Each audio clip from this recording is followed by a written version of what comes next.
Mainit.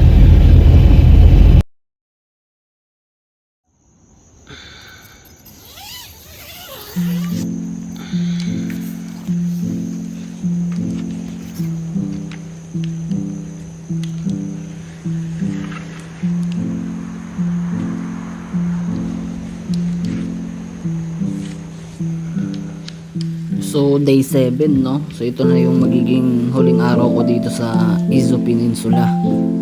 So pack up na muna, tapos maghahanap ng pagliliguan. Yes. Oh, day 7. Isang linggo na akong nagta-travel. Woohoo! Ang kulit. So may nakita akong gandang place, oh. Ay, magandang pagliguan dito. Dito napakakalmado, walang alon. Sigurado malupit dito. Shit! Titignan ko. Pero alam ko malupit dito. Kasi Uy! Hindi lumilipad. Woohoo! Ano naman?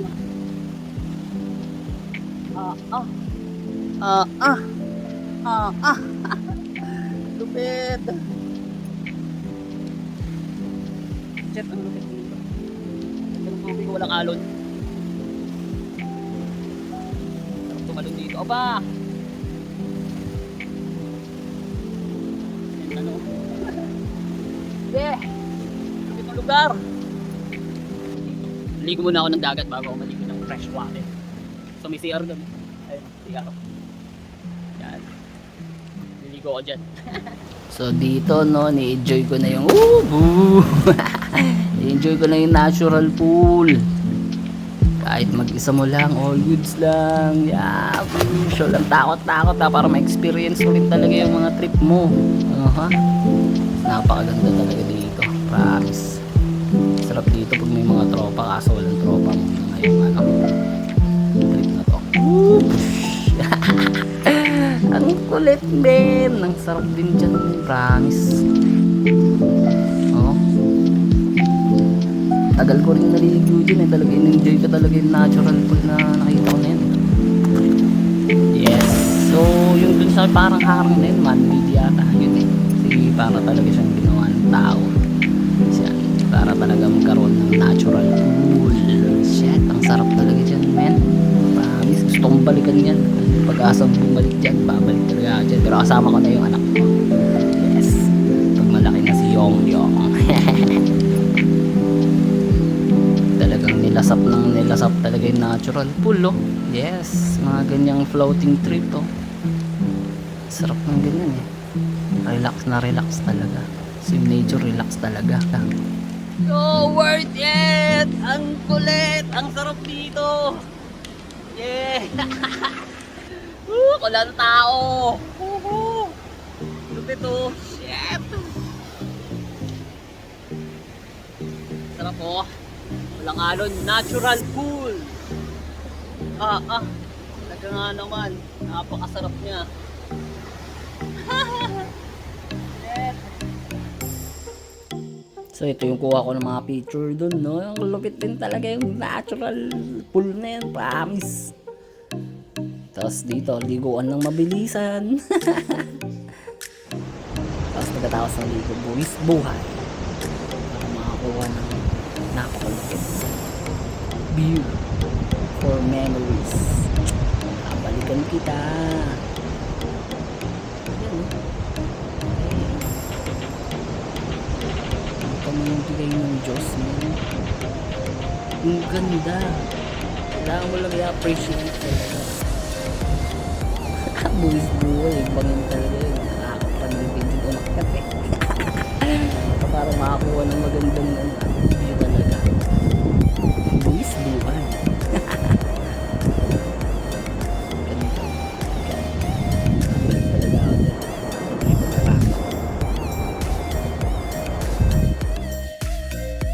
Thank you. See you ulit. So ride ulit ng bike, no? Dito na tayo sa ring tourist spot dito. Dito madami-dami ang tao dito sa mga ganyan nga, mga cave, ganun, may mga ano rin dyan, mga buildings. So, pwedeng magbangka dyan, pwede pumasok doon bangka. Kaso yung panahon na yan, sarado. Dahil hindi siya nag-ooperate. Sablay nga eh. Hindi ko naman na-trip mag-camping dyan. Kasi maraming tao. Hating ko eh, introvert tsaka extrovert. Yan, so ganyan. Sarap.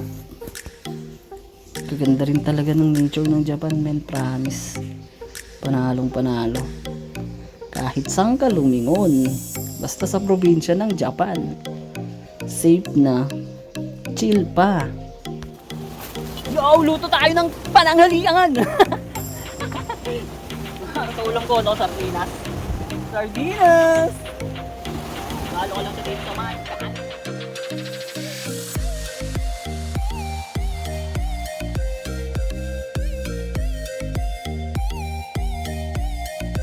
Let's eat!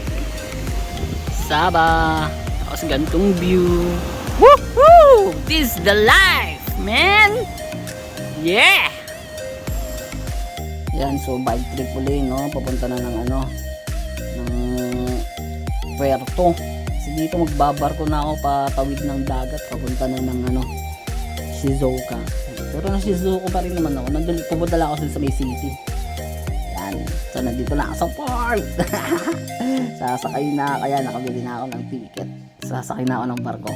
Andiyan na yung barko! Shit, ang kulit. Sasakay ulit ako ng barko sa napakatagal na panahon. So ito yan na. Sasakay na ng barko. Charan!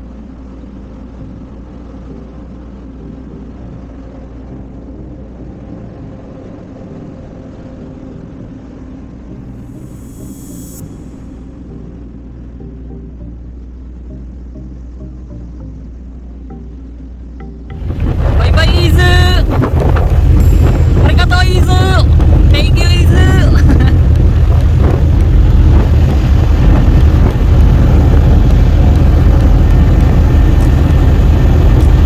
Yo, so nag-ferry na ako papunta ng kabilang isla! Bye-bye, Izu! Isang linggo rin ako sa Izu. Amazing. Sarap din ang trip to, ang ganda ng mga nature. Grabe, worth it talaga yung ginawa ko. Grabe, sarap. Bye-bye! So, isa rin to sa mga bucket list ko, no? Pagka, aalis na ng Japan, makasakay din ng barko nila. Na-experience yung ferry nila, pupunta ng ibang isla. Stig! Sarap talaga dito, no? So, pinagpaplanuhan ko na dito, umakit na naman po kinabukasan, no? Sa susunod na araw. Pero mag-chill muna ako. Enjoy! Umuwi ng Pilipinas, kailangan talaga explore mo muna yung kahit katiting lang ng Japan para makagawa ka talaga ng memorable na malupit na memories sa Japan. Kahit mag-isa mo lang, men, kahit katapang, men, para talagang gawa mo yung gusto mo. At may kwento ka pagka tanda ka na kung gaano ka ka-astig. Astig na ito, promise. Astig yan. Astig yung mga ganyang galawan.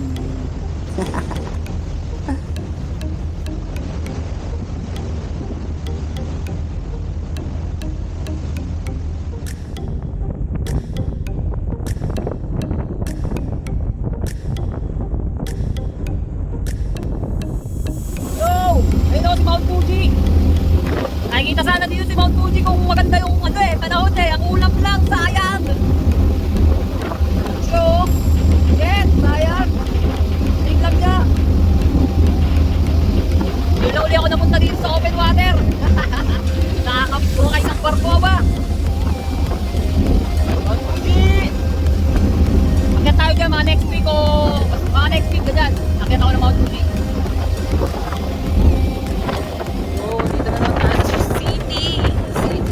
Po mga kaibigan, ay nakakapasimulo po pagdagat na nakikita. Ngayon puro gusali na ulit. Ay, goods, nakababa na kami ni G. Ito yung sinakyan namin galing ng Izu, galing ng Toy Izu. Yes, thank you. Bike na uli. So ito pala yung mga dinaanan ko. Tapos barko yung sa gitna ng dagat. So ayan na So dito na ako magka-camping. So nakahanap ako dito ng campsite. Guys, nakikita niyo ba yun? Mount Fuji. Nakikita pala dito si Mount Fuji. Pakita siya no? So nagtatayo na ako dito ng tent. Hindi naman talaga campsite to talagang kahit saan talaga na pwede na isipan ko magka-camp ako. Kahit bawal. Ewan ko kung bawal dyan, pero okay lang yan, basta hindi ka nakikita. Yo, so dito na ako magka-camping ngayon gabi, no? Kasi hindi ko lang to nahanap pero all goods to all goods. So ang ganda rin ng view, may view pa rin. Kahit nakabalik na tayo sa may city, may view pa din. So ang kagandahan dito, merong CR na katabi mismo. Ito na yung CR. Shing! Ang pinaka the best dito, merong pwede. Yes! So yun yung pinaka the best no. Nagluluto na ako ngayon ng hapunan. So dito ako magluluto. Wala naman tao ngayon. Diyan ko pinark yung bike ko. So nandito pala tayo ngayon sa Tokay Nature Trail Bypass course.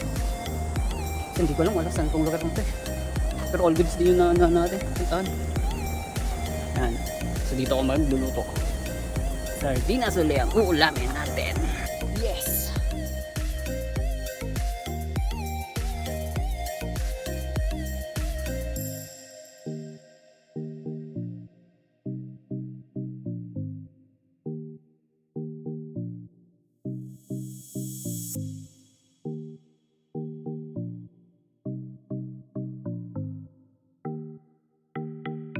Ang ganda ng view. Ang ganda tingnan mo. Uulan. Cheese. Ang ganda ng view. Daming lamok. Shit, lamok.